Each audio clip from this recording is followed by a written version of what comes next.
Bonjour, je suis ravi de vous retrouver pour une nouvelle série de vidéos avec Vincent Tribou que je ne présente plus. C'est une série qui suit celle qu'on avait faite il y a un mois. On va aborder de nouveaux sujets, approfondir des choses dont on avait discuté la dernière fois. Est-ce que, avant qu'on commence, tu peux te présenter très rapidement pour Ouais. celles et ceux qui n'auraient pas vu la dernière vidéo qu'on a faite? Alors, Vincent Tribou, psychologue clinicien. Je m'occupe principalement des protocoles sur les TOC, les troubles anxieux, phobie sociale, attaque de panique, troubles de l'humeur, majoritairement TCC, mélanger un petit peu de ACT, mélanger un petit peu de thérapie intégrative, troisième vague. Enfin, on mixe un petit peu tout ce qui fonctionne et puis on les met ensemble pour booster un peu les trucs. Avec un certain succès. Ça va. Et précise que tu es basé à Paris, que tu Ouais, exerces tout à à fait. Paris.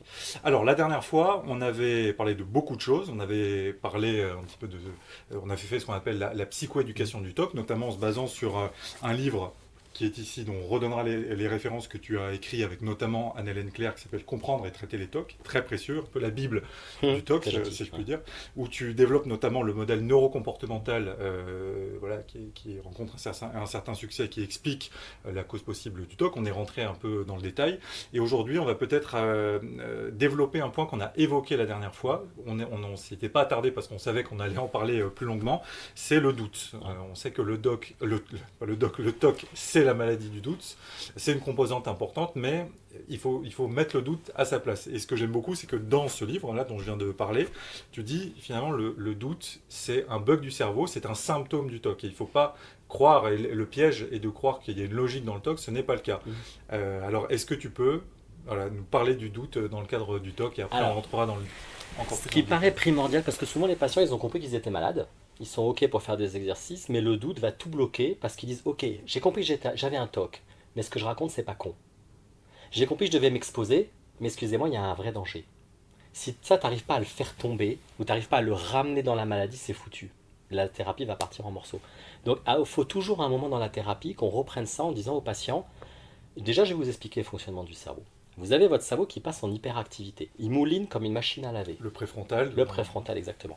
Et le préfrontal, normalement, il n'est pas censé s'allumer, sauf s'il y a un danger. Tu traverses la route, il y a une voiture qui arrive, ton cerveau s'allume et te dis, retourne sur le trottoir. Ça, c'est une perception. Le camion, tu ne l'as pas inventé. Tu ne te dis pas qui me dit qu'il y a un camion. Tu vois le camion. Il n'y a pas de construction mentale, il n'y a pas de doute, il n'y a pas d'hypothèse, il n'y a pas d'imaginaire. C'est une perception. Tout comme ça, c'est une perception. J'allais taper à côté du machin, mais ça, c'est du papier, ça se voit, tu vois. Mais comme tu mets la main sur la plaque, le téléphone sonne, on t'appelle dans la rue, c'est une perception. Là, le préfrontal, il a aucune perception. Il dysfonctionne. Il parce y que a la sérotonine, qui la joue le rôle de sérotonine, la frein, dopamine, il y a ouais. des neurotransmetteurs qui provoquent qu'au lieu d'être verrouillé, il s'allume et il tourne. Et ce préfrontal, quand il se met à tourner, il dit ah, il se passe quelque chose. Et comme il se passe rien, il cherche. Et de guerre lasse, il prend une thématique. Et cette thématique, elle n'a pas d'importance. T'as pas des phobies d'impulsion parce que tu vas tuer tes enfants. T'as pas peur d'être homosexuel parce qu'il y a un truc refoulé. T'as pas peur du VIH parce qu'il y en a partout. C'est une thématique parmi des millions que le cerveau peut prendre et elle est interchangeable. Il y a plein de patients, en regardant la vidéo, ils vont se rappeler qu'ils ont commencé par la symétrie quand ils étaient gosses, après le perfection quand ils écrivaient les cours, puis après ils ont eu peur de mal fermer la porte, après ils ont peur de tuer des gens en voiture, ils ont peur de choper le sida, de tuer leurs enfants, de mettre de la javel dans le biberon. Ils ont fait 5 ou 6 Et thématiques. parfois tout en même temps, ça Tout en arrive. même Ouais. temps, ou alors il y en a une qui en écrase une autre. Puis quand ils ont la deuxième, la première ne les intéresse plus du tout. Et ils n'ont pas eu de preuve, d'ailleurs, que la première n'était plus dangereuse. Ils n'y pensent plus. Et moi, c'est ça qui est intéressant, c'est que je dis aux patients, je comprends pas. Avant, vous n'y pensiez pas et ça vous dérangeait pas. C'est pas parce que vous y pensez pas, d'ailleurs, que c'est pas vrai. Moi, je pense pas à certains trucs, je pense pas là tout de suite au fait que je peux avoir un cancer. Ça veut pas dire qu'il n'y en a pas un qui est en train de métastaser dans mon corps. Donc ne pas y penser n'est pas un argument comme quoi c'est vrai ou c'est faux. Et paradoxalement, dès qu'ils entendent, ils y pensent, ils ont raison. Si j'y pense pas, c'est que c'est faux. Si j'y pense, c'est que c'est vrai. C'est pas comme ça que ça fonctionne la vie. C'est-à-dire, tu vas chez ton médecin et dis ah, monsieur Raphaël, je suis désolé, vous avez un cancer. Bah non, moi j'avais pas prévu d'avoir un cancer. Bah vous en avez un. Ah non, moi désolé, j'ai pas prévu. C'est pas comme ça que ça fonctionne la Non, la vie, tu vois. pensée n'a pas d'impact sur le, sur La le réel. pensée ne provoque pas qu'une chose est vraie ou fausse. Et c'est pas parce que tu y penses 500 fois par jour et que ça t'angoisse que tu peux me prouver que c'est vrai. La chose, elle est vraie en dehors de toi. Elle était vraie avant ta naissance et elle continuera après ta mort. Là, la chose, elle arrive du jour au lendemain dans ta vie, du simple fait que tu y penses. Sans déclencheur, sans fait, il ne se passe rien. Tu attends sur le trottoir et ton cerveau te dit il ne faudrait pas que tu te fasses écraser par une bagnole. Et la voiture, tu ne la vois pas. Oui, mais qui te dit que tu t'es bien concentré? Pourquoi tu es quelqu'un de déconcentré? Non. Qui te dit que tu as bien vu? Pourquoi tu as des problèmes de myopie? Non. Et puis ça, ça pose pas de problème dans d'autres secteurs de ta vie. C'est par exemple, tu n'as pas de problème pour tirer la chasse d'eau. Tu n'as pas de problème pour choisir M6. Là, par contre, ton œil voit très bien. Les patients bug sur la porte d'entrée, mais pas sur la porte des WC. Ils n'ont aucun problème pour fermer la porte des WC. Tu vois? Donc tu te dis, c'est quand même bizarre ce truc. Donc on a le préfrontal qui est en hyperactivité. Il attrape une thématique. Cette thématique devrait être mise à la poubelle. Elle est volontairement récupérée par le préfrontal qui la met sur un piédestal et qui la fait mouliner parce qu'il n'a rien à se mettre sous la dent. C'est vraiment un pur choix par défaut. Mais ce qu'on peut dire quand même, c'est que souvent les thématiques qui sont prises un peu au hasard par le Mm. préfrontal qui est excité, ça peut être des pensées qu'on peut tous avoir sur des risques qui certes souvent sont minimes, attraper une maladie, Mm. tabasser ses enfants ou je ne Mm. sais quoi, ça part pas de rien, c'est quand même des pensées intrusives qu'on peut tous avoir à des degrés... Alors, c'est pas. Alors, il y a des études qui montrent que la population générale, c'est-à-dire les gens qui n'ont pas de TOC, dans plus de 90% des cas, ils ont exactement les mêmes intrusions que les gens qui ont des TOC. Sauf que c'est 3 fois dans la semaine, 3 fois dans le mois, et ça passe par une oreille, ça ressort par l'autre. Le sida, j'imagine, pendant les années 80, Voilà, ou c'était... par exemple, t'es sur le quai du métro, t'attends ton métro, puis ta tête te dit, tu pourrais te jeter sur les rails. Puis tu fais, ok, très bien. Et là, le cerveau élimine la pensée. Pourquoi? Parce que t'es pas dépressif, t'es pas suicidaire, ta vie te convient. Donc cette pensée, très vite le cerveau, il prend son tableau Excel, il dit, bah non, ça tient pas la route, il élimine. Le préfrontal est en hyperactivité dans les TOC, le cerveau normal, le cerveau rationnel ne peut pas l'éliminer. Le cerveau rationnel, il regarde sa liste Excel, il dit, mais les mecs, non, ça ne nous concerne pas. Mais le préfrontal, il est tellement puissant qu'il va bloquer le cerveau rationnel. Il va l'empêcher de remettre en cause la pensée. Et donc, elle va mouliner, mouliner, mouliner à cause de l'agitation du cerveau. Est-ce Le qu'il veut dire- doute est donc un processus purement pathologique. mais qui est lié à ce conflit entre le cerveau rationnel, qui au fond sait très bien Que c'est faux. que c'est faux, Parce qu'il n'y a pas de perception, parce qu'il n'y a aucun déclencheur, parce qu'il n'y a aucun argument, parce qu'on n'a jamais été mis au courant, voire parce qu'on a une ribambelle d'arguments qui montrent que c'est l'inverse. Ça fait 40 ans qu'il y a le VIH sur la planète Terre, tout le monde sait qu'on ne l'attrape pas en touchant une poignée de porte. C'est pas vrai, on le sait. Et si c'était vrai, il n'y aurait plus personne sur la planète Terre. Et tu ne connais personne autour de toi qui l'a chopé comme ça. Mais le cerveau dit, ah même ce serait terrible, je me le pardonnerai jamais. C'est pas parce que ça vous dérange que c'est vrai. C'est pas parce que tu te pardonneras jamais que c'est vrai.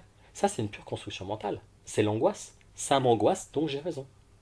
et alors le doute, puisqu'on a cette contradiction entre le cerveau rationnel et le préfrontal, c'est ce qui naît justement pour rester à flot et pas devenir fou, c'est-à-dire mais finalement peut-être qu'il y a un risque qui est réel et qu'il faut contrer, c'est ça, c'est ce qui naît de cette opposition. En fait, il y a une phrase que j'aime bien que dit mon collègue et il y en touche. Le cerveau n'est pas assez con pour dire coucou, je suis une maladie mentale. Il va forcément se planquer derrière une thématique. Les gens qui ont peur du crash en avion, qui a envie de se crasher en avion? Personne n'a envie de se crasher en avion. Quand tu rentres dans un avion, tu n'as pas la certitude que tu vas pas te cracher, simplement tu n'y penses pas. Mm. Tu lis ton bouquin, tu joues à la PSP, j'en sais rien, tu t'en fous. Puis tu as toujours un ou deux paniqueurs qui sont comme ça, au motif que c'est vrai, ça existe. Mais si c'est vrai que ça existe, pourquoi vous êtes deux à avoir peur? Pourquoi il y en a 300 qui s'en foutent? Non, il y en a deux qui ont un trouble panique et 298 qui n'ont pas de trouble panique. Donc c'est pas la statistique de crash qui provoque ton état, c'est ton cerveau qui est en hyperactivité. Et souvent cette personne, elle a aussi peur de faire une attaque de panique dans le métro, dans l'ascenseur, en salle de réunion, dans la rue, à la Fnac, au restaurant. C'est pas que dans l'avion.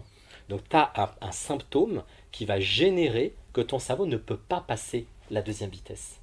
Il est bloqué, il tourne en comme un vieux vinyle, un disque noir, qui reboot constamment parce qu'il est rayé, et le diamant revient constamment dans le sillon. C'est un fonctionnement, un dysfonctionnement fondamentalement neurologique. En fait, il y a un exemple que j'utilise souvent, je dis à certaines patientes, quand vous allez bientôt avoir vos règles, quelques jours avant, vous avez chaud, parfois vous avez les seins qui gonflent, vous êtes plus susceptible, plus irritable, plus déprimé, votre collègue n'est pas devenu subitement plus relou. C'est vous qui êtes plus susceptible. Et la majorité des patients te diront, oh mais ça je sais très bien depuis 20 ans que juste avant mes règles, tout le monde m'énerve. J'ai envie de buter tout le monde dans le métro. J'ai envie de tuer les gens de ma famille. Et elles se disent, ok, tu vas bientôt avoir tes règles. Elles ont ce réflexe de constamment se dire, ça n'est pas ton environnement qui provoque ton émotion, c'est tes hormones qui provoquent que tu n'as pas de fenêtre de tolérance. Je dis pareil, si vous arrivez à capter ça avec votre TOC, c'est ok. Maintenant, il y a des patients qui disent, ouais, mais à quel moment on est dans la vérité, à quel moment on est dans le TOC? La vérité, elle est de l'ordre de la perception. Tu es devant moi, je te vois. Le TOC, il n'y a pas de perception. C'est un danger qui serait tellement grave que tant pis s'il n'y a pas de perception. Je me dis, ok, le doute devient une perception. Le doute remplace la perception. Et ce qui est hyper intéressant au niveau du cerveau, c'est que si le cerveau avait raison, il aurait juste à se baisser et rattraper des preuves. Alors, si tu as autant raison que ça, mais mec, baisse-toi et prends 25-40 preuves sur le sol. Attends, il y en a zéro. Ça fait 15 ans que ça dure, 20 ans que ça dure.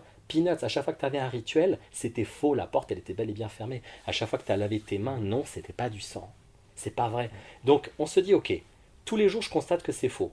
Entre deux crises, je me rends compte que c'est absurde.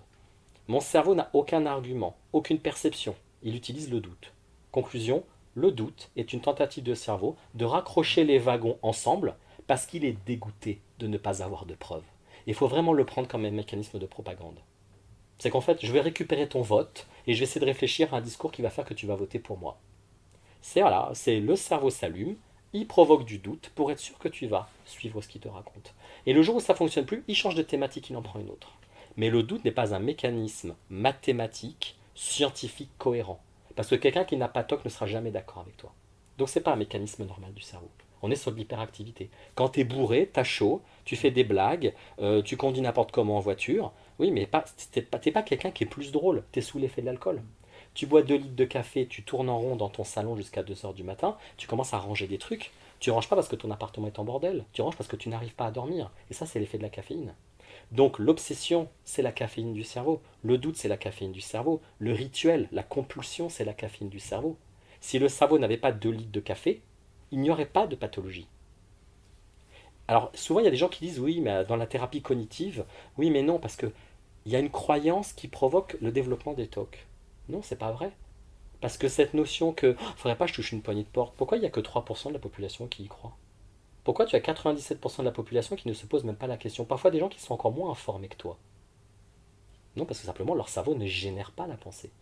Donc c'est pas une information que tu as vue à la télé qui t'angoisse et à cause de ça tu vas développer une obsession, c'est pas vrai. Tu as un cerveau qui est mûr pour développer des obsessions et qui peut choper des obsessions à la télé, mais comme il n'a pas besoin de la télé, il en trouvera une s'il a besoin d'en trouver une parce qu'il est construit génétiquement pour pouvoir générer des obsessions. Et des croyances Et des croyances, bien sûr. C'est-à-dire que, par exemple, les gens qui pensent que, parce qu'ils pensent à leur mère quand ils entendent le mot cancer, que leur mère va attraper un cancer, ça c'est créé, c'est le cerveau en hyperactivité qui se saisit de façon, liée parce qu'il a l'opportunité en entendant le mot cancer à la radio, c'est comme ça qu'il accroche ça et qu'il va créer une obsession qui n'existe pas dans le cerveau de la personne. Parce qu'il est personne. biologiquement capable de le faire. Et pas parce que la personne fondamentalement croit à la magie. La majorité des patients qui ont peur du diable ne sont même pas croyants. Et d'ailleurs, les patients qui sont croyants, qui font des talks sur le blasphème, sont les premiers à aller voir le prêtre qui va leur dire ce que tu dis n'est pas vrai. Ça n'existe pas dans la religion. Moi, j'ai la Bible ici, je cherche avec les patients, je dis excusez-moi, allez-y, cherchez, trouvez-moi la page, ce que vous dites n'est pas vrai. Ils sont tous obsédés par le 666. Ça n'intéresse personne le 666, tu vois. Et ce qui est très intéressant sur... si j'associe ma mère au cancer, moi souvent je suis un peu un bâtard comme ça. Je dis mais, et votre papa sinon? Vous vous en foutez? Non, c'est pas l'objet de mes talks. Non, mais si votre père a un cancer, oui, ça m'emmerderait. Et pourquoi vous n'avez pas des talks sur votre papa? Bah, je sais pas, c'est pas ma faute. D'accord, donc vous aimez autant votre maman que votre papa? Oui. Pourquoi vous n'avez pas des talks sur votre papa? Soyez logique. Faites-moi un effort pour la semaine prochaine, des talks sur papa et maman. Et ils viennent la semaine prochaine et ils n'ont pas de talks sur papa. Puis 6 mois après, boum, ça passe sur leur fille. Maman, terminé. Ah non, ce serait terrible que Élise se fasse écrabouiller par une voiture. Et maman, cancer, c'est fini? Oui. Pourquoi? Vous avez envie qu'elle claque? Non. Alors pourquoi ça a sauté alors? Vous l'aimez moins? Non, je sais pas, ça s'est arrêté. Donc il n'y a pas de système logique. C'est pas vrai. C'est un pur bug du neurone. Un pur bug du neurone. Un pur bug du neurone. Et ce qui se renforce, notamment quand c'est pas traité, on parlait, alors ça n'a peut-être rien à voir, mais j'ai retenu comme ça ce que tu appelais les ganglions de la base, qui retiennent, qui ont la mémoire par l'habitude, qui fait que la moindre chose prend une importance énorme parce que tu la répètes toute la journée. Est-ce que c'est le même fonctionnement pour le doute? C'est-à-dire Complètement. Complètement. C'est qu'à partir du moment où tu répètes un comportement, c'est comme les phobies, tu vois. La majorité des gens qui ont une phobie des chiens savent très bien qu'un petit chien tout petit va pas les mordre et faire une hémorragie. Mais à partir du moment où tu commences à éviter, bah, tu as un effet de rétro-feedback sur le cerveau. Plus tu évites, plus tu renforces tes croyances. Et ça gonfle, ça gonfle, ça gonfle. Alors que là, le message de tout ce qu'on est en train de se dire depuis tout à l'heure, c'est que il ne faut pas finalement accorder d'importance au doute, où il faut lui donner la place qu'il mérite, qui est celle d'une conséquence. C'est une conséquence neurologique. Voilà pourquoi votre cerveau n'a pas d'argument. Si on avait raison, on pourrait avoir des preuves. C'est qu'en fait, tu es condamné en justice, et le mec qui t'accuse, son dossier est vide. Il dit « Ah, monsieur Raphaël, on a rien contre vous. Alors pourquoi vous m'avez convoqué? Je suis sûr que vous êtes un violeur. Mais vous avez des preuves? Non. Il y a des témoignages? Non plus. Donc, vous avez dû payer les personnes. Ça sort d'où? En fait, tu sens que ton cerveau, il te veut du mal, mais il a rien. Et comme il a rien, il fait oui, mais du coup, vous étiez où hier? Bah, chez moi. prouvez-le. Mais il n'y a toujours pas de témoignage, il n'y a pas de vidéosurveillance, personne n'a porté plainte contre toi. Ça vient d'où? Il n'y a même pas de déclencheur. Il n'y a pas de déclencheur. Ton cerveau s'allume, il veut une compulsion, et pour te pousser à faire une compulsion, il invente un truc qui est entièrement faux. Et on le voit, parce que c'est du doute. Et comment on peut le gober finalement, si je puis dire? Ben, Déjà- c'est ça, en fait, c'est ce qu'il y a un autre membre de l'AFTOC qui m'envoie parfois des mails pour me dire, mais pourquoi le doute devient à ce point délirant? Alors à chaque fois, je lui dis, non, c'est pas du délire parce qu'on n'est pas dans la psychose. Tu as une zone du cerveau qui est en surchauffe. Mais quand tu as des problèmes de thyroïde, t'as méga froid alors qu'il fait 40 degrés dehors. Et tu l'inventes pas que t'as froid. T'as 3 pulls, les autres ils sont en t-shirt. Tu vois? C'est quand tu as l'oreille qui dysfonctionne, t'as des acouphènes, pourtant il n'y a pas de son à l'extérieur. C'est une zone du cerveau qui passe en surchauffe. Il faut vraiment le prendre comme un problème de thyroïde. Un phénomène chimique dans le cerveau qui va générer que ça boucle. Et quand ça bombarde et que c'est omniprésent, bah qu'est-ce que tu veux faire? Tu peux pas lutter contre. Donc on n'est pas dans du délire, parce qu'il y a quand même l'idée que c'est con. Alors tous les patients ne vont pas te dire que c'est con, la majorité des patients vont te dire, Hors crise. hors Ouais, crise, je sais que c'est con. Il y a certains patients qui sont en crise permanente. qui aggrave. Par contre, tu leur prends une thématique qui n'est pas la leur, Je trouve ça con. ils trouvent ça complètement con. Et c'est pour ça que quand tu fais un groupe avec des patients, il y en a un qui a peur de tuer les gens en voiture en choc frontal. Il n'est pas d'accord avec la personne d'à côté qui a peur de tuer les gens en voiture en choc latéral. Qui n'est pas d'accord avec la maman qui a peur de foutre de la javel dans le biberon. Javel qui est fermée par un bouton sécurité dans un placard, dans une autre pièce. C'est quand même hallucinant. Oh, mais parfois, vous savez, vous posez vos lunettes et vous n'en êtes pas rendu compte. Non, mais entre poser ses lunettes parce que ton mari te parle Ouais. et ouvrir une bouteille de javel et le verser sans sentir, machin compagnie, mais tout comme allumer une plaque électrique malgré soi. Faut le vouloir, quoi. Faut appuyer sur le bouton, faut régler. C'est des plaques vitrocéramiques, c'est compliqué, tu vois. Mais tu as aussi, et ça je l'ai vécu, tu finis par remettre en cause parce que tu as parlé de la perception. Au fond, tu sais très bien que tout ça, mais tu finis par te demander, le taux que tu remets en cause, tu te refais le film de ce que tu as fait il y a 5 minutes Ouais. et tu finis par douter de ne plus être sûr, de ne pas avoir fait ça, tu vois, alors que tu sais très bien que tu l'as pas fait. Et c'est là que tu peux croire que tu es fou parce que tu dis, mais Ouais. là, ça déconne complètement. Ceci dit, quand tu es à 40 degrés de fièvre, tu délires, hein. Oui, c'est Et vrai. tu peux te dire, oh là là, mon cerveau s'affole un peu trop, mais tu pourras pas empêcher ton cerveau de délirer. Tu pourras pas, d'ailleurs, tu arriveras même pas à dormir. Tu vas même t'engueuler avec des gens. Et tu vas te réveiller le lendemain, tu vas te dire, mais ça a vraiment eu lieu cette nuit ou pas? Je dormais ou je dormais pas? La fièvre fait que le cerveau délire. Nous ne sommes pas pour autant dans la psychose. Alors, j'ai une question qui est plus en lien avec ce qu'on avait fait la dernière fois. C'est le préfrontal est activé, hyperactif en permanence. Pourtant, il y a des crises de TOC. Est-ce que ça veut dire qu'il y a des moments, quand on est plus fatigué, quand on est plus stressé, où tu vas être encore plus vulnérable que d'habitude, où le cerveau va être, le préfrontal va être encore plus actif, et c'est les moments où tu peux croire à des délires celui dont on vient de parler. Comment ça marche? Qu'est-ce qui fait que tu vas avoir des crises de TOC en fait? Alors, il y a la fatigue, il y a l'alcool, il y a le manque de sommeil, il y a tous les psychostimulants de manière générale, le fait d'avoir un bon traitement ou pas. Et puis tu as des tocs comme les tocs ruminatoires qui peuvent te poursuivre partout où tu vas. Et tu as des tocs sur la porte, bah si t'es pas chez toi, ton toc te fout la paix. Mm. Tu t'es embêté le matin, toute la journée t'es tranquille, t'es embêté le soir. Donc là, c'est des tocs plutôt situationnels. Donc la crise peut être dépendante du fait que tu tombes sur l'objet de ton obsession ou tu ne tombes pas dessus. Quelqu'un qui a une phobie des pigeons, tant qu'il n'en croise pas, il est tranquille. Par contre, quelqu'un qui a une phobie, par exemple, une phobie sociale, les interactions, t'en as 50 par jour. Donc il y a des obsessions, des thématiques qui vont être plus emmerdantes que d'autres pour ça. C'est pas tellement le préfrontal qui est hyperactif par Il y en a qui intermittence déconnent beaucoup plus. que d'autres. Ouais. Bah, par exemple, quelqu'un qui a peur de devenir pédophile, il va être angoissé que quand il croise un enfant. Ouais. Et il y en a d'autres qui vont te dire que toute la journée, ils rebouclent à ruminer, à argumenter, alors qu'ils n'ont pas vu un seul enfant depuis 3 jours. Là, tu sens qu'il y a un préfrontal qui est beaucoup plus en surchauffe. Et qui ne s'allume pas parce que tu as vu un enfant, mais qui est allumé en continu. Et là, il y a vraiment besoin d'un médicament, je Oui. pense, en plus de la thérapie. De recapture de la Tout à fait. sérotonine dont on a parlé. Très bien.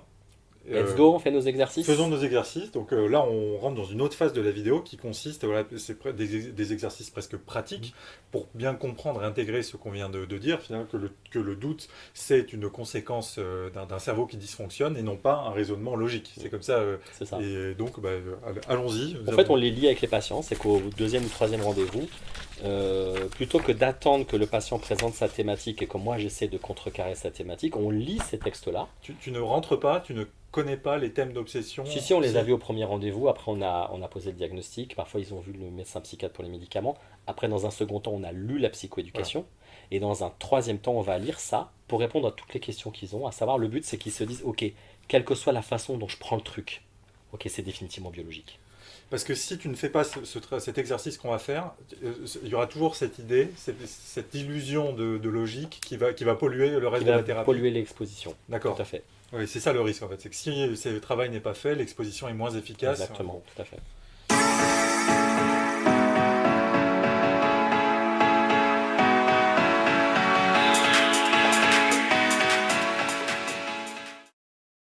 Le premier jeu de rôle vise à expliquer aux patients pourquoi, bizarrement, les gens qui n'ont pas ce diagnostic ne sont strictement pas d'accord avec eux. Donc au lieu de dire grâce à mon TOC j'ai une forme d'extra-lucidité, je vais éviter les dangers, les gens qui ne sont pas malades sont naïfs, bah non, si quasiment personne sur la planète Terre n'est d'accord avec toi, c'est qu'il y a un souci. Et c'est que c'est plutôt moi qui déconne. On est d'accord. Donc, pour l'exercice, comme dans la vraie vie, je vais jouer le rôle du Ah, patient bah oui, tiens. et toi du thérapeute, Ah, merde. précisons-le. Et donc, allons-y. Donc, je suis désolé, Vincent, cher thérapeute, mais je n'arrive pas à me lancer dans mes exercices car je suis persuadé qu'au fond de moi, que voilà, mon idée qu'il y a du sida sur les poignées de porte ou qu'on peut attraper une micro-coupure n'est pas idiote. Selon moi, ça reste cohérent, cette idée. C'est en effet important que nous parlions de cela. Soit vous avez raison et alors vous n'avez pas de TOC, soit vous avez un TOC et il se fait passer pour de la pseudo-logique. Prenons notre temps pour analyser cela avec quelques questions. Si vous avez raison, expliquez-moi pourquoi personne ne réfléchit comme vous. Vous pensez que les gens sont naïfs et vont tout droit vers le précipice? Non, je sais bien que je suis malade, mais j'ai aussi l'impression que ce que je dis n'est pas si déconnant que ça. Ouais. Mais là, je constate que vous faites cohabiter deux choses qui ne peuvent pas aller ensemble. Soit vous êtes malade et votre logique est un symptôme qui vous arnaque, soit ça n'est pas bête et alors toutes les autres personnes sont en danger. Non, mais je sais au fond de moi que les autres personnes ne sont pas en danger. Donc c'est juste du doute pur. Un doute qui serait déconnecté du réel et que personne ne suivrait en dehors de vous. Que pouvons-nous en faire? C'est un symptôme qui se fait passer pour une réflexion réelle et véritable. Je ne vous demande pas de ne pas avoir de doute. Je ne vous demande pas de vous convaincre que vous avez un TOC alors que le doute provoque du brouillard. Je vous demande simplement de vous rappeler de ce qu'on avait dit sur le fonctionnement du cerveau. L'étiqueter comme classique de votre pathologie. Doute égale fonctionnement central du TOC. Il n'y a pas d'un côté les obsessions, l'anxiété, les rituels, et de l'autre votre super copain le doute qui veut vous éviter des catastrophes. Non, on a 4 symptômes. Les obsessions, l'anxiété, les rituels et le doute. Il fait partie du diagnostic, il fait partie du packaging, il est vendu avec. Ok? Donc, il faut faire super attention. Tiens, mon TOC vient de s'allumer. J'ai compris, c'est clair.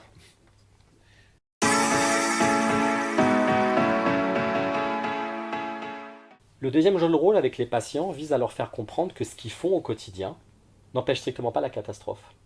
C'est-à-dire que vérifier 40 fois la porte n'empêche pas qu'un cambrioleur l'éclate avec un pied de biche. Laver tes mains avec du savon ou de l'alcool ne retire pas le sida qui est rentré à l'intérieur de ton bras à cause de la microcoupure. Aller dans Internet pour te prouver par A plus B que tu n'es pas pédophile n'est pas une preuve que tu n'es pas pédophile. Ça vise à te calmer, mais tu ne peux pas dire que ça bloque vraiment le danger. Le problème, c'est que si je touche à plein d'objets, c'est comme ça que je vais tomber malade. Et à ce moment-là, ce sera trop tard, j'aurai plus que mes yeux pour pleurer. Je comprends votre inquiétude, mais dites-moi, vous pensez réellement que le lavage de mains est utile face au sida? Non, au fond, je me doute bien que non, mais voilà, entre nous, si les lavages de mains empêchaient le sida, ça se saurait. Et c'est vrai que c'est pas le lavage qui pose problème, c'est plutôt le doute.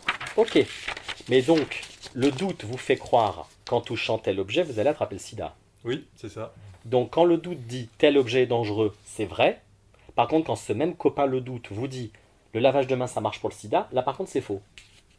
Oui, c'est paradoxal, mais... Donc le doute dit des choses vraies, mais propose des solutions idiotes.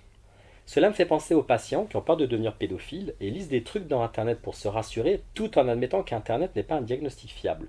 Du coup, je me demande si c'est une vraie réponse vis-à-vis de la pédophilie qu'ils veulent, ou simplement calmer l'anxiété par tous les moyens possibles. Oui, je comprends. Et le doute demande en effet des rituels qui ne sont pas toujours très cohérents avec le scénario. Donc qu'est-ce qu'on peut en faire? Pouvons nous dire que ce que le doute cherche, c'est avant tout à faire des rituels, même s'ils n'ont aucun rapport avec ce qu'il raconte pour vous faire peur? Je veux bien accepter cette idée que le doute me mente pour arriver à ses fins. Donc le doute est une vraie réflexion sur des vrais problèmes pour les éradiquer, ou un alibi qui demande des rituels cons, juste pour obtenir ce qu'il veut. C'est un alibi pour faire précisément des rituels et ça fait partie intégrante de mon TOC. Revenons sur le fonctionnement neurologique du TOC. Le doute est un symptôme de la sérotonine et du préfrontal, et son but est de brouiller les pistes pour obtenir à tout prix des rituels. Quand le cerveau a de l'énergie, vous n'avez plus de recul, et vous croyez à votre doute. Quand le cerveau se vidange à force de compulsions et de rituels, comme par hasard, subitement vous avez du recul et vous trouvez que votre scénario n'a pas de sens. Une probabilité ne pose problème que parce que le cerveau a assez d'énergie pour injecter et la faire monter sur un piédestal. S'il n'y avait pas d'énergie, la probabilité elle serait à zéro et de vous-même vous l'auriez éliminée.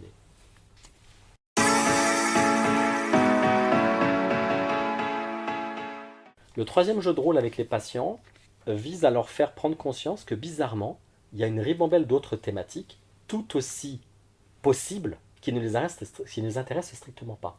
C'est-à-dire que là, ah oui, mais là, c'est probable. Oui, mais celle-ci aussi, elle est probable. Et pourquoi elle ne vous intéresse pas? Puis il y a un autre patient qui me racontait ça ce matin. Oh, bah je m'en fous. Mais excusez-moi, c'est tout aussi probable. C'est peut-être encore plus probable que l'autre. Oh, bah je sais pas, ça m'intéresse pas. Donc, conclusion, c'est pas la probabilité qui génère qu'on est malade. On est malade et le cerveau cherche une probabilité, puis les autres, il prend bien soin de les esquiver. Alors, cher thérapeute, je suis désolé, mais aujourd'hui, je me sens absolument incapable de faire mes exercices tant que vous ne m'aurez pas prouvé par A plus B que j'ai aucun risque. Je comprends votre anxiété. J'aimerais que vous observiez à un moment la situation que je vais vous décrire. Les gens prennent leur voiture tous les jours. Quand on voit le nombre d'accidents de voitures par an en France, vous êtes d'accord avec moi pour dire que conduire est dangereux. Oui, tout à fait. Pensez-vous que tous les matins, beaucoup de Français se disent « Mon Dieu, si ça se trouve, je vais mourir dans la prochaine demi-heure » et cherchent, avant de monter en voiture, tous les arguments possibles et imaginables permettant d'être sûrs qu'ils n'auront aucun accident. Non, non, bien sûr que non. Je pense que les gens ne pensent pas ça et moi je ne le pense pas non plus. Personne ne fonctionne comme ça, mais on le sait, on le sait, mais on n'y pense pas. Ok, donc là vous êtes ok avec moi pour dire que la probabilité de l'accident tient la route. Vous pouvez essayer de vous inquiéter? Bah non, non, non, je peux essayer malgré tous mes efforts. Je n'arriverai pas à m'inquiéter sur cette thématique, même si je reconnais que, au point de vue théorique, c'est très cohérent. Donc c'est cohérent, mais vous n'arrivez pas à vous inquiéter. Ok. Comment vous expliquez par contre que vous êtes super inquiet pour la probabilité du sida?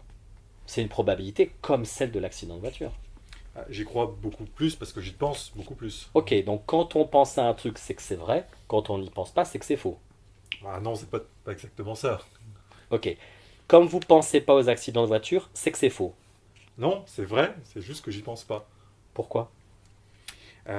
Parce que mon TOC ne me dirige pas vers cette pensée-là. Ok, donc c'est une question de TOC, alors c'est pas une question de probabilité. C'est une question de TOC. Qu'en déduisez-vous? Votre probabilité à vous sur le sida tient plus la route que celle sur les accidents? Non, pas du tout. C'est la maladie qui fait ça, c'est mon cerveau et c'est biologique. Ok. Revenons toujours au fonctionnement du cerveau. Votre cerveau est tellement excité qu'il considère qu'une probabilité est un danger imminent. Le but de la thérapie n'est pas d'éradiquer les probabilités du danger. Il y en a des millions, et notamment un paquet auquel vous n'avez jamais pensé. Non, ce qu'il faut, et ce qui nous intéresse, c'est que vous arriviez à vous dire, ça et ça, je reconnais que c'est probable, ça ne m'intéresse pas. Ça et ça, c'est mon TOC. Et je ne vous demande pas de vivre avec le fait que vous allez mourir demain. Je vous demande de vous rappeler que si cette probabilité, celle-là, et pas les autres, celle-là vous dérange, c'est parce que le TOC s'est engouffré en dessous, parce qu'il y a un neurone qui est malade. Et parce qu'on a un dysfonctionnement cérébral. Donc, si c'est orienté sur ça, dans la catastrophe, c'est parce que vous avez un TOC. Et pas parce que cette probabilité sort plus du lot que les autres. Okay. Donc on n'a pas une probabilité qui entraîne une ébullition du cerveau, on a un cerveau en ébullition qui va piocher à franc prix, hop, celle-là me convient. Ok?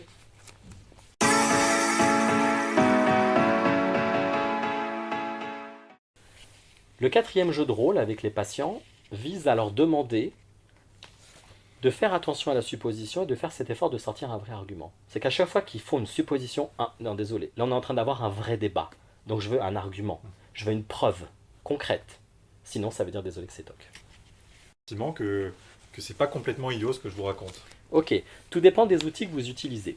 Soit vous mettez bout à bout des suppositions et alors tout est possible, et je vous encourage dès maintenant à faire des rituels sur des thématiques que vous n'avez pas, puisque visiblement emboîter des suppositions a l'air de fonctionner, ou alors vous utilisez des arguments, c'est-à-dire des certitudes. Je pense qu'à cause de votre maladie, vous confondez supposition et certitude comme la majorité des patients ayant des TOC. Pourtant ma pensée n'est pas idiote.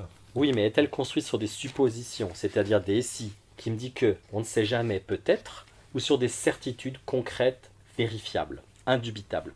Et essayez de me tenir le même discours avec des vrais arguments.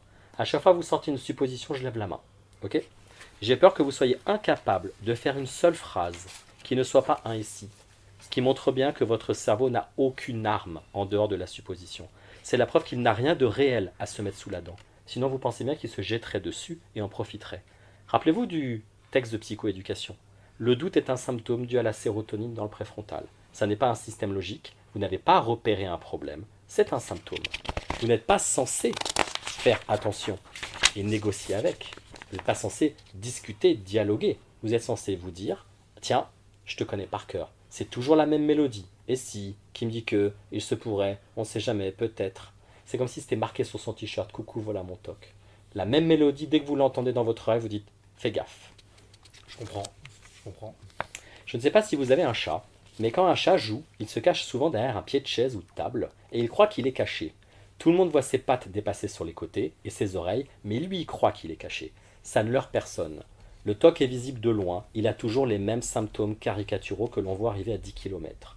Une obsession qui sort de nulle part, de l'anxiété, un doute construit sur des pures suppositions, donc imaginaires et non prouvées, et le besoin de ritualiser. Vous allez prendre un malin plaisir à lui dire que vous l'avez pris en flagrant délit d'arriver dans votre esprit. Oui, c'est assez amusant parce qu'on voit bien l'histoire du chat caché derrière un pied de chaise avec les oreilles qui dépassent. Il n'y a que lui pour penser que c'est un super agent secret. Que c'est un ninja, qu'on ne le voit pas.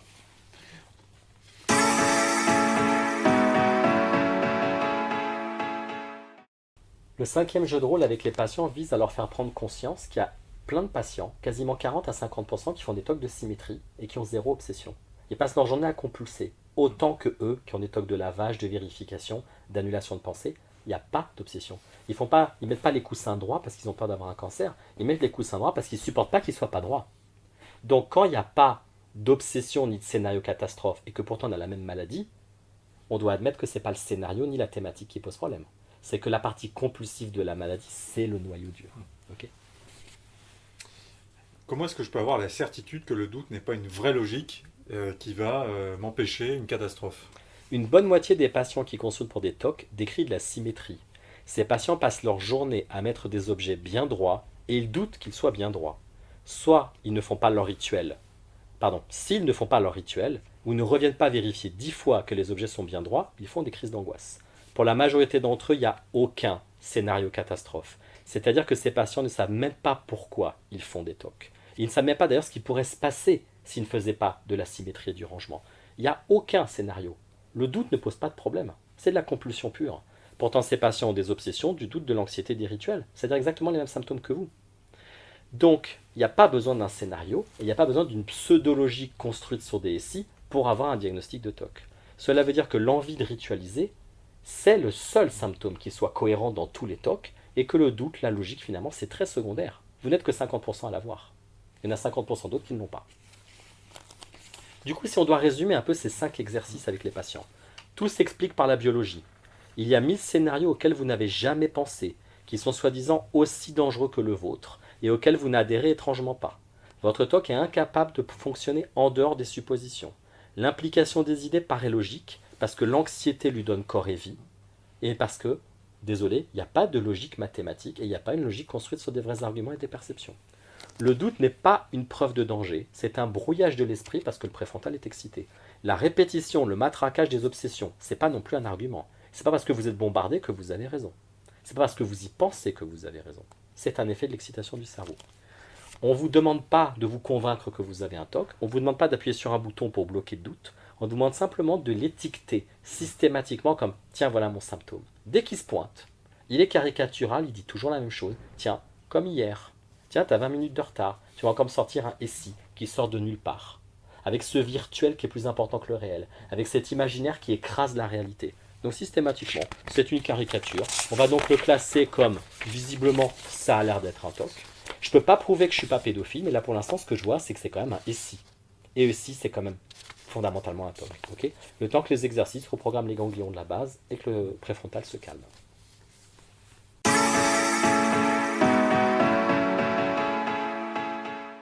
Le dernier exercice, l'avant-dernier exercice, parce qu'il en reste encore un autre, c'est un long texte avec une patiente très compliquée qui essaie de me dire « Ok, mais excusez-moi, on peut toujours dire que dans l'absolu, on a raison. On ne peut pas prouver que les extraterrestres n'existent pas. On ne peut pas prouver que Dieu n'existe pas. Mais si on ne peut pas prouver que Dieu n'existe pas, donc il existe. Si on ne peut pas prouver que les extraterrestres n'existent pas, c'est que donc il existe. C'est une logique inversée. Si on ne peut pas prouver que ma voiture ne fonctionne pas, c'est qu'elle fonctionne. Je dis, mais si on part du négatif. Si tu ne peux pas me prouver que ce canapé est bleu, c'est qu'il est bleu. Je dis, mais il est rouge. Non, vous devez me prouver qu'il n'est pas bleu. Ça n'a pas de sens. Et toute sa maladie était basée sur ça. Alors, docteur, j'ai bien compris que j'étais malade, mais je suis désolé. Que j'ai un TOC ou pas, ça n'empêche pas qu'il existe qu'il y ait une probabilité pour que ce que je crains soit vrai. Et rien n'est prouvable dans l'absolu, et que j'ai un TOC ou non, je peux très bien avoir une rupture d'anévrisme dans quelques années ou tuer quelqu'un en voiture. Me dire que j'ai un TOC n'est pas un rempart contre un danger, c'est pas un gris-gris qui me protège éternellement, et j'ai bien compris que je faisais des suppositions et que j'extrapolais, mais on ne peut pas dire que mon interrogation sur la probabilité en elle-même soit fausse. Tant que vous ne m'aurez pas prouvé que j'ai tort, j'ai le droit de dire que j'ai potentiellement raison. Ça, c'est tout le débat sur est-ce qu'une probabilité, qu'on ait un TOC ou pas, est-ce qu'une probabilité peut être intrinsèquement vraie quelque part dans l'univers? C'est ça qui est intéressant. Ok. Personne ne peut prouver scientifiquement que X n'aura jamais de rupture d'anévrisme, que Y ne sera jamais malheureux en amour, et que Z n'aura jamais d'accident de voiture. Si la probabilité est intrinsèquement vraie, elle est vraie pour tout le monde sur cette planète Terre et pas que pour vous. Or, il y a quand même un truc qui a l'air de poser problème, c'est que ça dérange personne en dehors de vous. Il y a des millions de personnes sur la planète Terre qui se disent « Ouais, ok, je m'en fous ». Et mecs, ils vous regardent un peu interloqués quand ils vous écoutent. Donc cette probabilité intrinsèquement vraie dans l'absolu, les gens s'en foutent. Donc si elle est intrinsèquement vraie, tout le monde devrait paniquer. Donc le fait qu'elle soit intrinsèquement vraie, c'est une invention de la maladie. Sinon tout le monde serait d'accord avec vous. Okay, et puis surtout ce qui est très intéressant, c'est qu'il y a énormément de personnes qui vous diront « Ok, mais et telle probabilité, et telle autre, et encore telle autre, et encore telle autre, et encore telle autre, bah elle vous intéresse pas.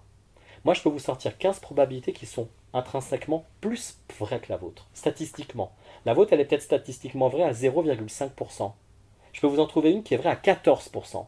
Et malgré tous vos efforts, vous n'arriverez pas à être angoissé dessus. Par exemple, il y a des patientes qui vont vous dire « Ah, j'ai terriblement peur d'attraper le sida ». Oui, mais vous êtes une femme. Et le cancer du sein, c'est 50 000 personnes par an. Donc en tant que femme de 40 ans, la statistique de développer un cancer du sein, elle est peut-être mais 100 000 fois plus probable que choper le sida avec une coupure. Et pourtant, la patiente admettra qu'elle en a rien à foutre du cancer du sein. Elle sait qu'elle doit se faire dépister de temps en temps, mais bizarrement, ça ne va pas l'inquiéter. Elle ne va pas être angoissée, elle ne va pas se palper 10 fois par jour, elle ne va pas ruminer. Donc, la notion qu'une supposition peut être intrinsèquement vraie, c'est pas ça qui fait que tu es malade. Les autres s'en foutent, et sa probabilité est plus faible que d'autres probabilités. Donc, ce qui est très intéressant, et on peut faire plusieurs constats, les gens, ils n'ont aucune preuve que ça leur arrivera pas. Ils ne peuvent pas prouver que ça leur arrivera pas. Et pourtant, ils s'en foutent. Donc, ils n'ont pas fait un décortiquage, ils n'ont pas fait une réassurance pour dire, ok, j'ai rien, ok, c'est bien, tout est bien nickel, ok, je peux y aller.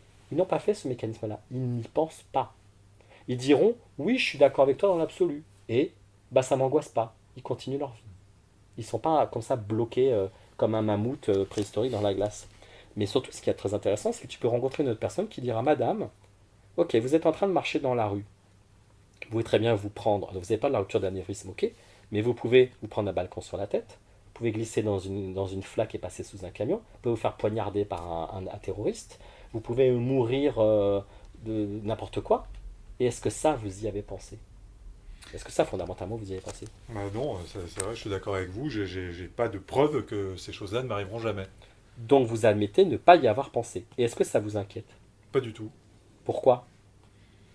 Parce que j'y pense pas. Il faudra alors m'expliquer pourquoi un scénario auquel vous pensez, à cause de sa probabilité qu'il survienne, est plus légitime qu'un scénario auquel vous ne pensez pas, alors qu'il est plus probable, voire encore plus probable que le vôtre. Cancer du sein, par exemple, il est beaucoup plus probable que la rupture d'anévrisme. Je sais pas pourquoi j'y pense pas, ça m'échappe complètement. Et oui, c'est là où on voit la biologie du TOC. Vous confondez la probabilité intrinsèque d'un scénario et la fixation mentale que fait le cerveau sur une idée plutôt qu'une autre. C'est la fixation mentale qui provoque le problème. Ce n'est pas la valeur intrinsèque de la probabilité. Il y a clairement un parti pris dans le cerveau, avec cette fixation sur ça plutôt que ça. Mais il y a aussi un parti pris dans le fait qu'il estime que c'est plus dangereux qu'inoffensif, alors qu'il est incapable d'expliquer pourquoi, qu'il n'y a pas de déclencheur, qu'il n'y a aucune preuve, qu'il n'y a pas d'éléments. La fixation est biologique et elle est arbitraire. Ou alors, soyez fidèle à votre logique de l'absolu et développez-moi des TOC sur toutes les probabilités, puisqu'elles sont toutes intrinsèquement vraies. Si tu dis j'ai raison parce que c'est intrinsèquement vrai, moi je veux pas de TOC, j'en veux 1500. Sinon, à ce moment-là, on n'a pas le droit de dire que c'est la probabilité qui vous donne raison. Vous verrez que même en vous forçant, vous ne développerez pas d'obsession sur ce qu'elle a dit. Car la fixation mentale dont vous souffrez n'est pas due à la probabilité intrinsèque que vous avancez. Ce n'est pas la probabilité qui crée la maladie. La preuve, vous vous rendez compte que vous moquez de plein de probabilités au quotidien. C'est la fixation mentale qui pose problème à cause du cerveau qui a suffisamment d'énergie pour vous le passer en boucle. La probabilité dans l'absolu est un alibi du TOC pour masquer l'arnaque de la fixation mentale. Je vous encourage à réfléchir à ça et à vous méfier à chaque fois que ça se présente dans votre quotidien. J'ai bien compris, merci.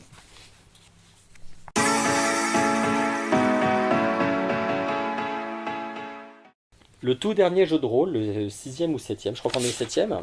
7e, si j'ai bien compris. 7e, dernier. il est super basique, il fait beaucoup rire les gens, mais finalement ça leur montre vraiment comment fonctionne le TOC, et notamment que le doute est un genre d'avocat véreux qui t'attaque, mais il a rien.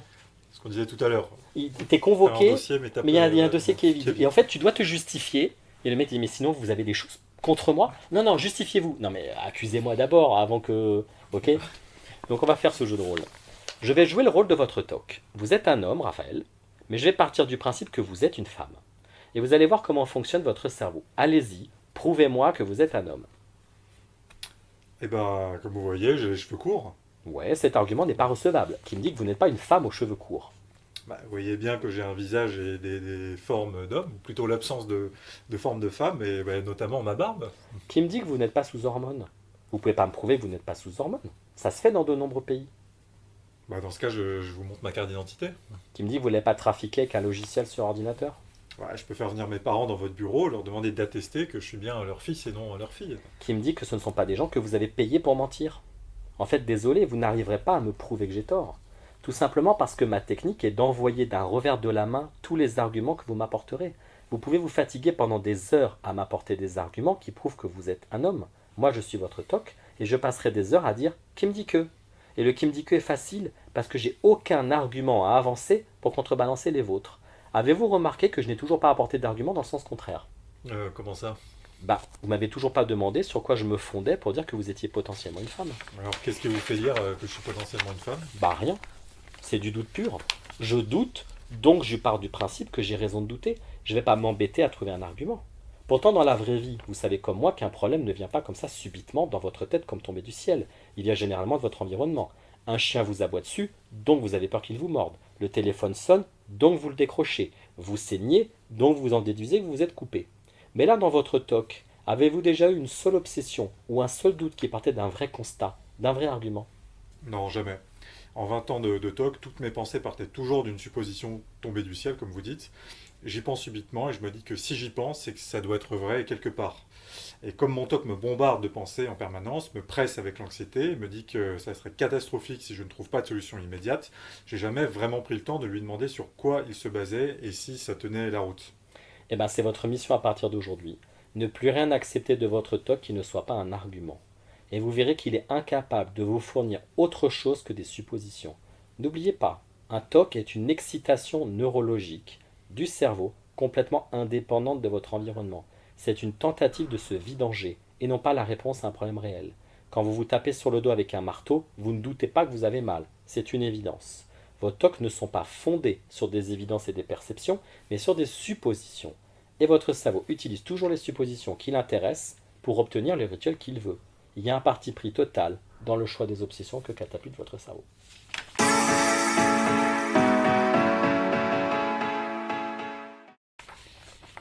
Bon, merci Vincent pour ces jeux de rôle qui à chaque fois permettent de faire passer un message important. Et donc la conclusion de cette vidéo qu'on vient de faire sur le doute, c'est un symptôme à part entière de la maladie, du TOC, qui vient directement du dysfonctionnement dont on parlait dans la précédente vidéo sur la psychoéducation et que j'invite celles et ceux qui n'ont pas vu à voir. Et donc il ne faut pas accorder trop d'importance aux obsessions, aux thèmes d'obsession, revenir toujours à la psychoéducation. Ouais. Et bien se dire, tiens, si mon cerveau a si raison que ça, pourquoi il est obligé de passer par le doute? Ça sent l'arnaque. Ça sent le mec qui veut récupérer 1000 balles. Mais si, tu te rappelles pas, je te les avais prêté quel jour? Mais un jour, on est allé au cinéma. Mais on n'est pas allé au cinéma. Oui, alors c'est peut-être Netflix, mais j'ai pas Netflix. Ouais, mais ça devait être Disney+. Ok.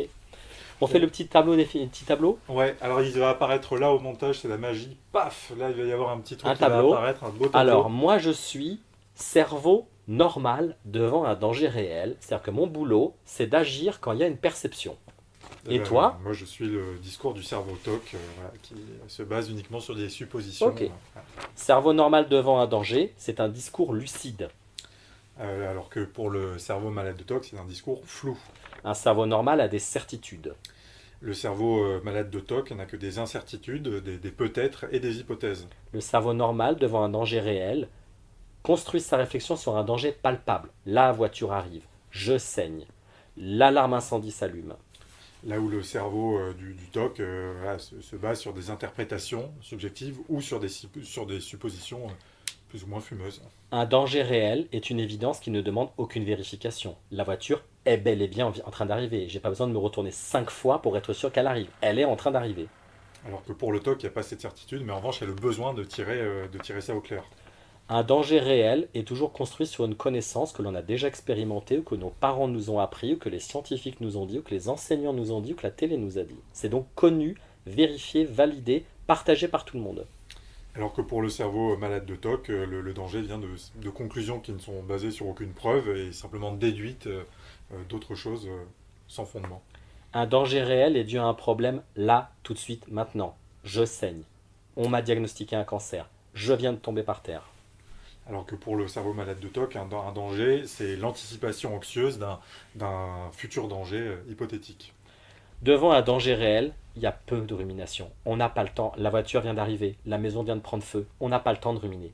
Alors que pour le TOC, au contraire, il y a beaucoup de rumination, parce qu'il n'y a pas vraiment de danger. Le cerveau normal, quand il est face à un danger réel, il y a une peur rapide. Slash, d'un seul coup. Alors que pour le TOC, c'est le contraire, c'est une angoisse longue. Un danger réel, c'est quoi? C'est les pompiers qui m'appellent pour me dire que mon fils a eu un accident et que je dois venir à l'hôpital. Comment je sais que mon fils a un accident? C'est les pompiers qui me l'ont dit. Comment je sais que je dois aller à l'hôpital? C'est les pompiers qui me l'ont dit. Pourquoi je suis angoissé? Parce que les pompiers me l'ont dit. Alors que pour le TOC, je pars du constat que mon fils est en retard, donc il a dû avoir forcément un accident et je vais appeler tous les hôpitaux tous les hôpitaux pour savoir où il est. Voilà. Merci. Hop.